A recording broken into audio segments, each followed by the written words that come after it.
Hi guys, today we are going to talk about the limited portion for the aggression neutral cards. Only uncommons and commons. Yeah, only uncommons and commons. And we will be starting with the bottom of the tier list and going up as usual. So on the first chopping block we have Batan, Cries, and she is in Z tier only because it's almost impossible to build a mono deck, and for 4 mana she is not really worth it. So you may put her in Han for free, as a free one that will draw you a card later in the game, but it's still, if you have anything else to put in your deck, just do it. If you manage to build a mono aggression, she's amazing, but it's almost impossible in limited format to build a mono deck, so just for that, we will be putting her in the Z tier. And next we have Bravado. Yep. So it's a 5 mana. If you defeated an enemy unit this phase, this event costs 2 less, and the effect is ready a unit. So why did we put it in Z tier? So the main reason is because this is a temp card. Like, it doesn't really develop you a board, just allows you to attack with a unit second time in a round. And in a draft where the format is more and draft and seals, where the games are more about making good trades and just developing board, this card is not that good, and it's also pretty expensive. Yeah. It's situational card that rarely will do anything more than deal few damage, and dealing damage to the face or even trading again is not worth that much value in limited format. So let's go to cards that you will actually want sometimes in your deck, and we will be starting with Reckless Gunslinger. So 1 mana, 2/1, Underworld unit. When played, deal 1 damage to each base, and she has a Smuggle for free. Yep. So, yeah, this unit is pretty alright in any aggro deck. Like, she's good in Han.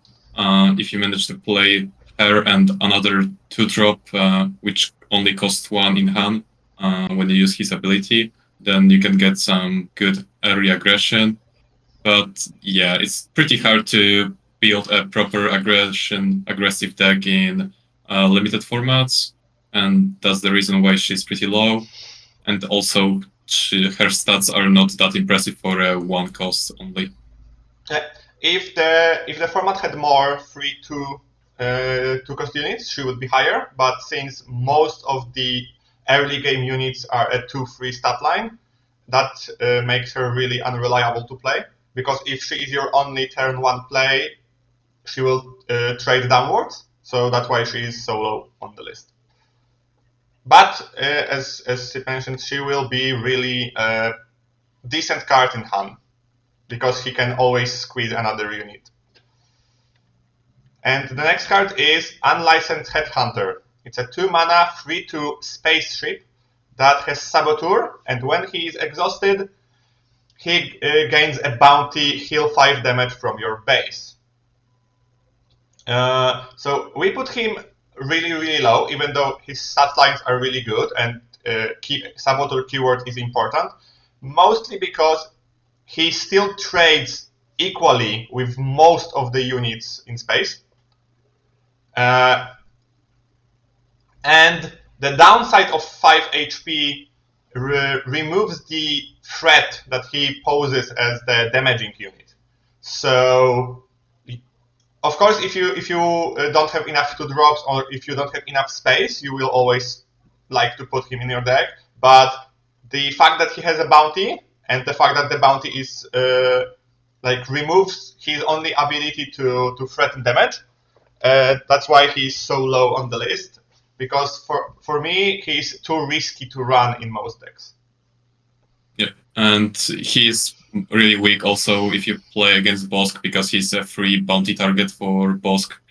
So Bosk can just ping him each round, and that's also a huge downside for this guy. And Bosk is pretty good leader in limited. Yeah, basically, if you play him, the Bosk will ping him for 1. The next turn he will attack for 3. Bosk will kill him, and you'll net loss a card and 2 HP from the base. So yeah. So that's why the bounty is really really a downside on this game.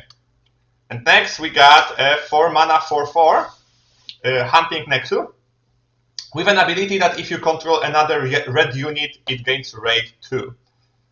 So I don't think we need to spend much time on this guy. It's a basically 4 mana 4/4. The ability is too unreliable to depend on it, and 4 mana 4/4 are just below average cards because there is enough 4 mana 4/5 cards that make him trade below his peers on the same stat lines or the same cost. And next we have Armed to the Teeth. It's an equipment that you gain 2 attack and 0 power, and you gain an ability that whenever the minion attacks, you give another minion +2 attack this phase, and it has Smuggle for 4. Yeah. So the main strength of this card is that it has a Smuggle, and this type of effect where you get a lot of attack, you want to play mainly in later stages of the game, when the game is more about tempo and who can faster destroy the enemy base. So yeah, it's an okay card. Like it's a slightly problematic card because it's an upgrade that doesn't really give you any HP, so it's easy to remove, and that's a downside. But yeah, it can sometimes provide a lot of damage, especially in the later stages of the game. I think the card that we can compare it with is Surprise Strike, but the fact why Surprise Strike was so strong was the fact that you could use it, attack immediately with a weak unit and trade up or go base.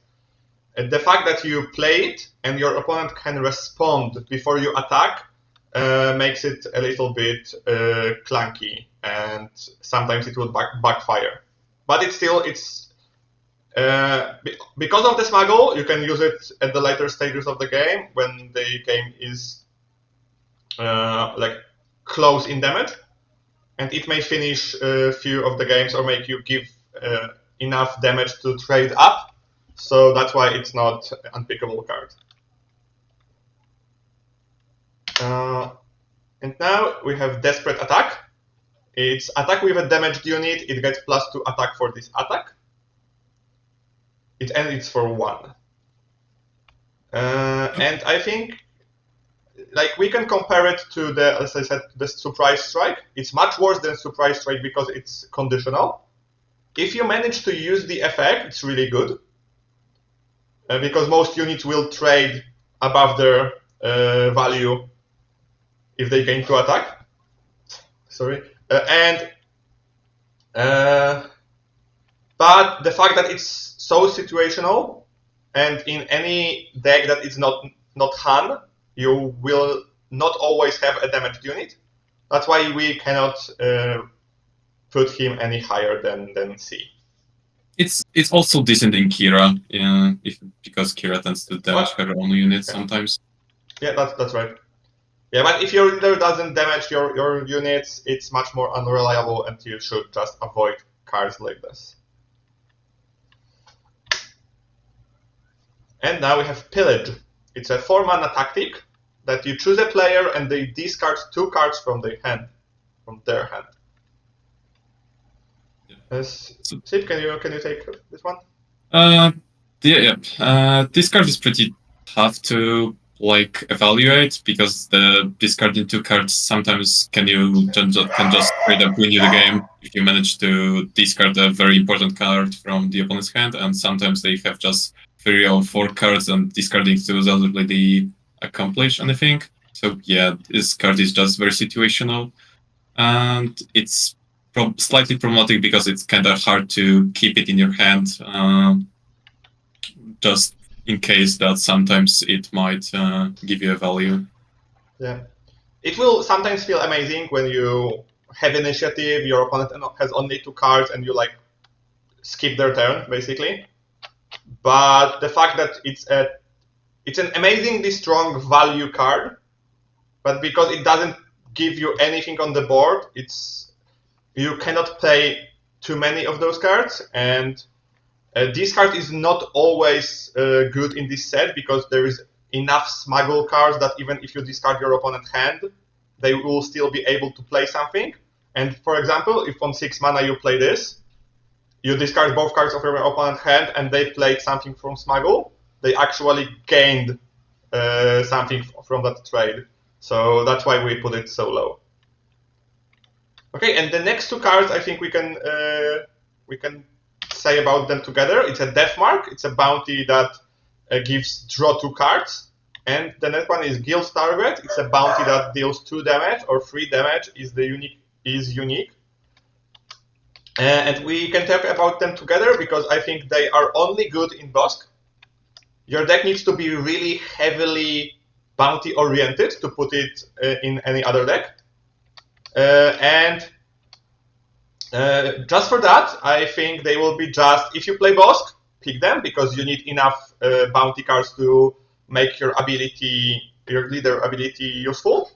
But if your leader is not Bosk, they are just filler, and you shouldn't really rely on them while building your deck. Do you have something to add to that? Not really. I mean, the guild target, the one that costs 0, is slightly better, and sometimes you might consider playing it outside of Bosk, but it's nothing special. Yeah, you could also consider playing Deathmark if you have really an aggro deck that will quickly go out of cards. If you play hand that has really low curve and you want to put as many cards on the board as you can consider running a draw effect. But it's a really rare situation, and while building your deck at the beginning, I would advise to build on the cards that are always good and not on the cards that may be good in some situations.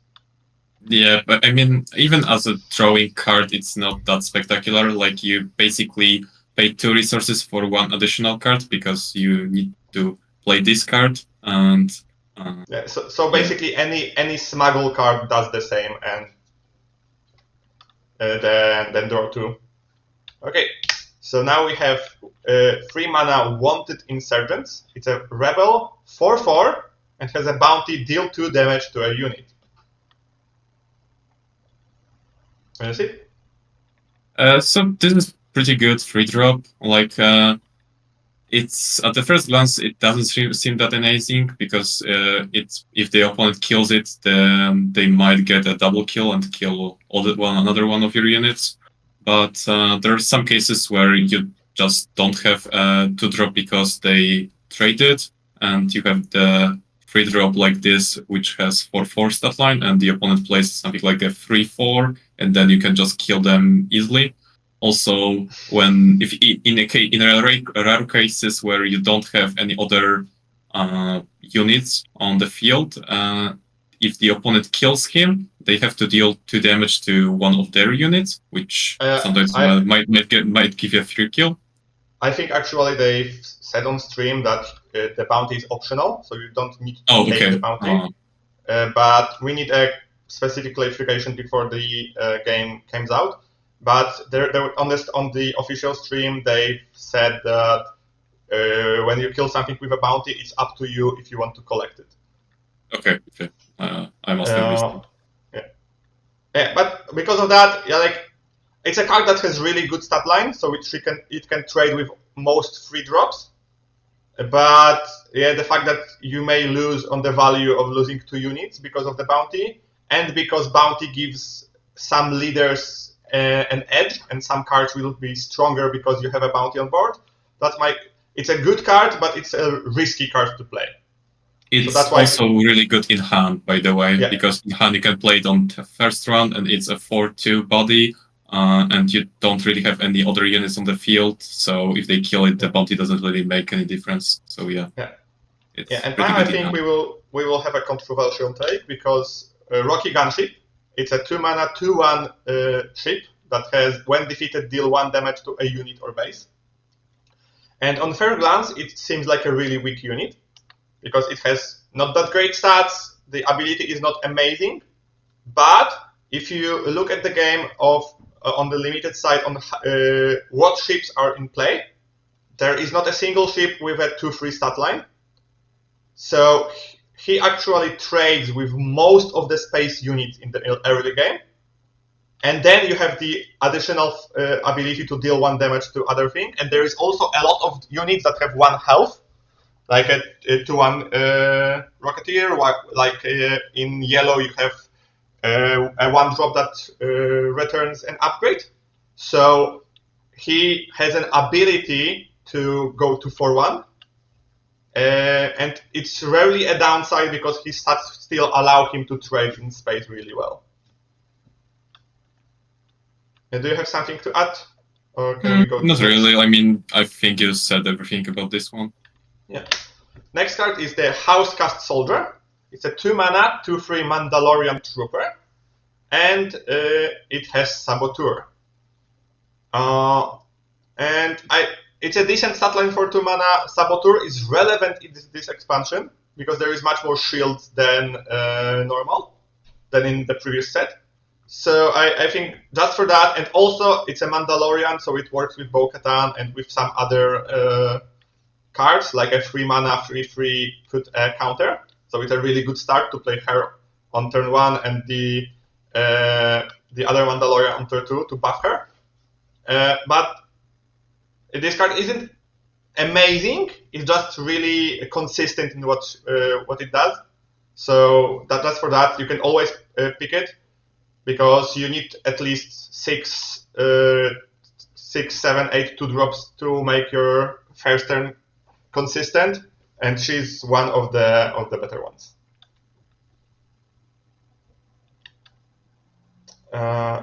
And next we have Detention Block Rescue. So it's a 3-mana, deal 3 damage to a unit. If that unit is guarding any captured cards, deal 6 damage instead. Yep. So removal is pretty good in limited in general, and dealing 3 damage for free is an okay ratio.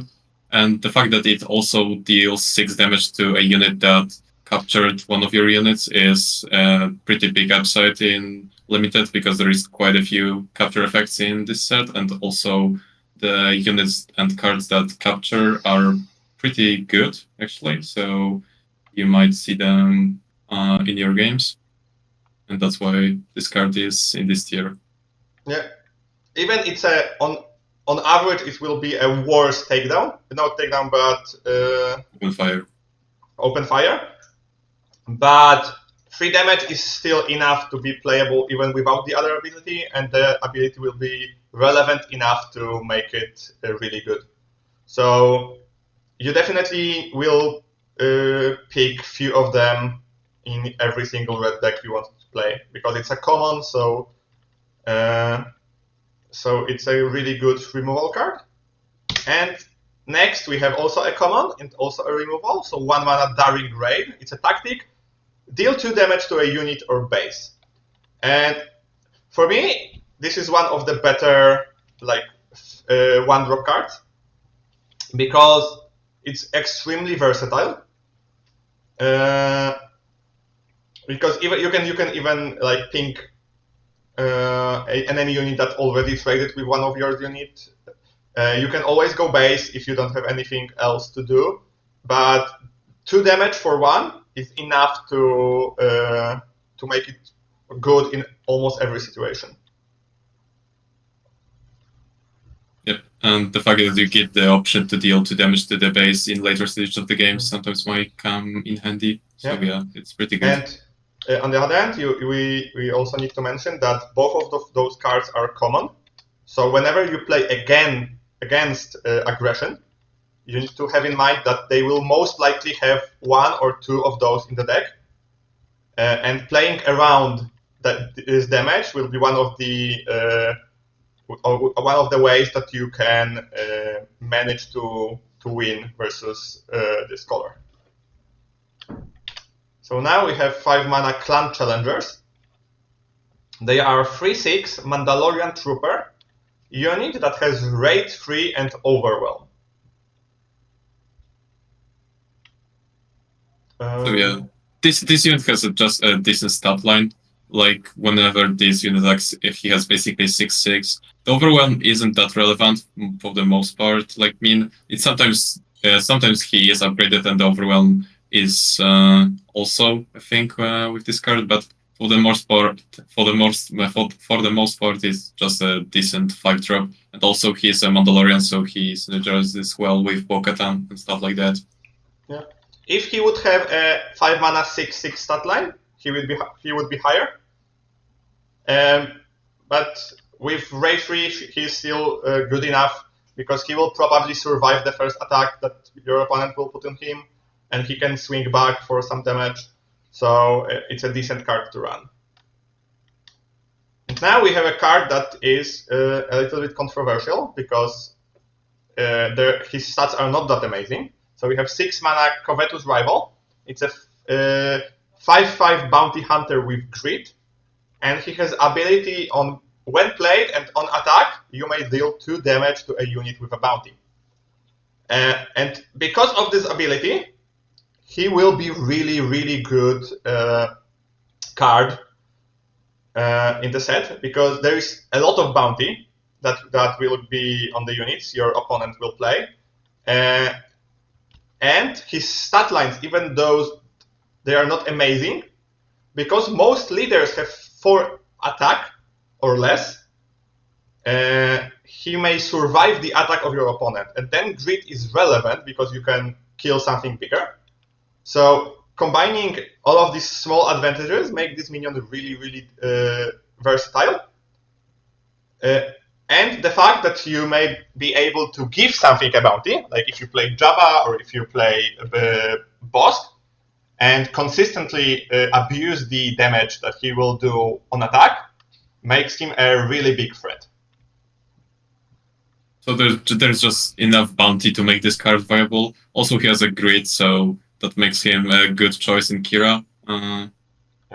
And yeah, also has a bounty hunter trait, which is also an upside in some cases. Yeah.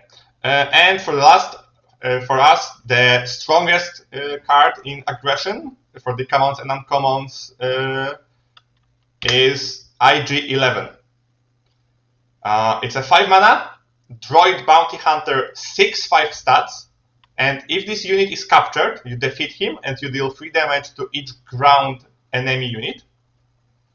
And he has an ability on attack that he may deal 3 damage to a damaged ground unit.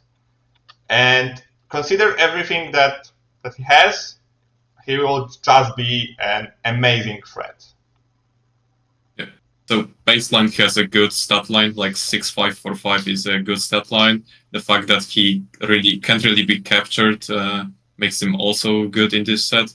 And ability on attack, which allows you to deal 3 damage to a damaged ground unit whenever he attacks, is also really strong.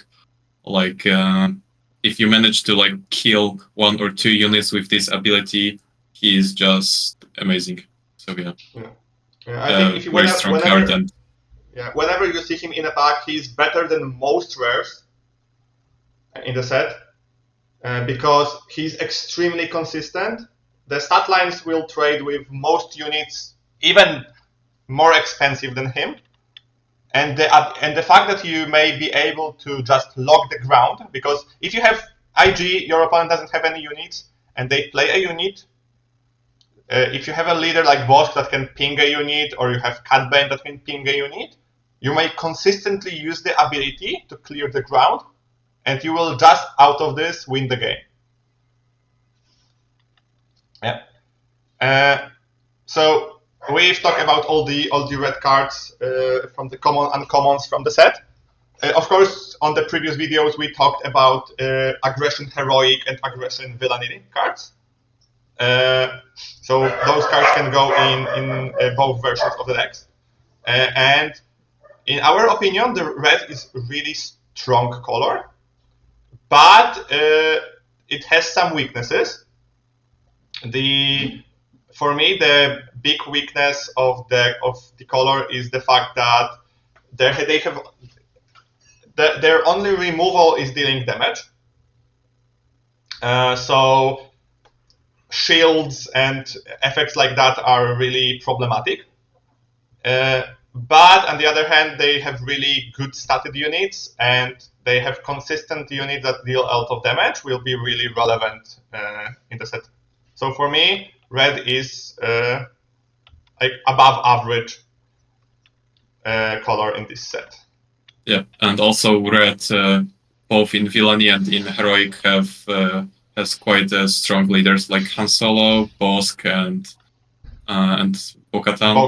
All three are pretty strong leaders in limited. Kylo is relatively weak, but yeah, that's just one of them. And the rest is really strong. Yeah. Okay, so thanks for watching and have a nice day.